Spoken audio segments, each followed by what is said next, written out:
Go back in your mind.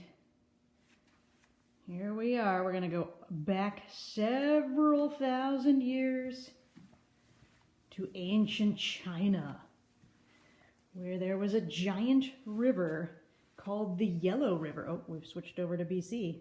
Before that, the Yellow River of China, the Huanghe, was named for the soil around it that was yellowish. Here we go. We're back to the Shang Dynasty. Started way down here, about 1800 BC, and stretched several hundred years. They had 12 kings in the Shang Dynasty of ancient China. Oh, hi. So we're not actually going to talk about the kings, but we're going to talk about something interesting that they did. So a few of the things that we have found from the Shang Dynasty of ancient China are things made out of bronze. They had chariots.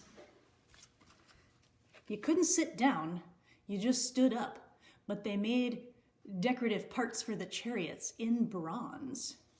They also made lots of weapons. And here is a super fancy, intricate food vessel. So they stored food in it.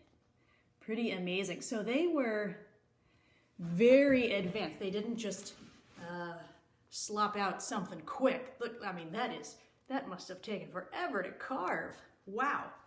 They also made things out of jade. Here's an interesting pot.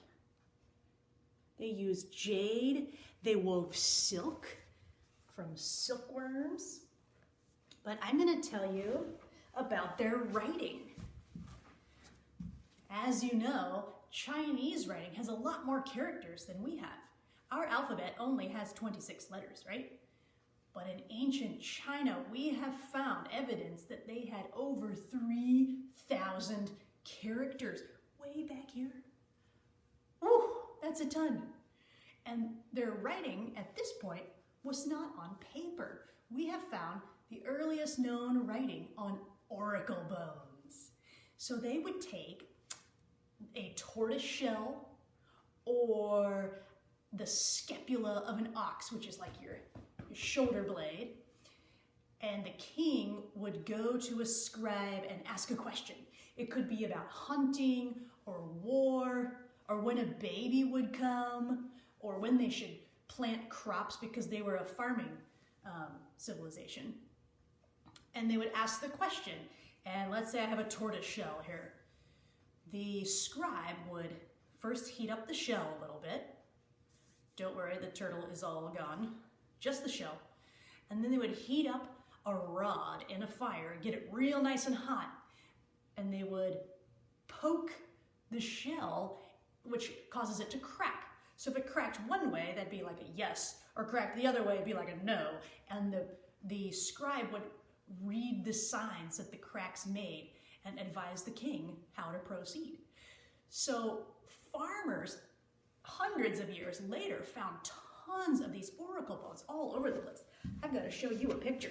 And at first, no one even knew what they were. This one's on a long, skinny bone, but it gives you the idea.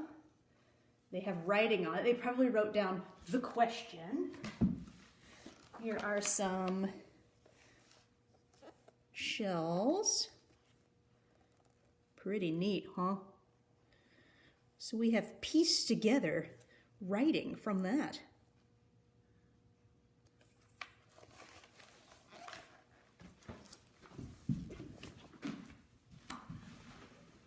So for your follow-up, here's one last picture.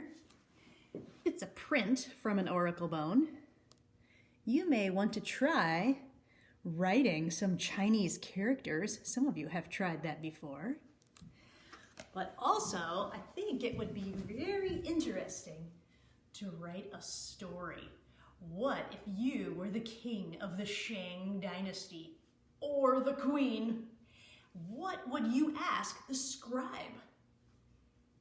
what would happen? What would the answer be? And then tell the story of your event. Did it work out? Did it not? Was the scribe right?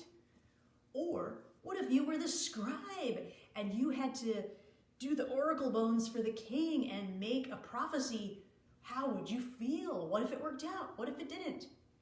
That could be really interesting. Have fun with that.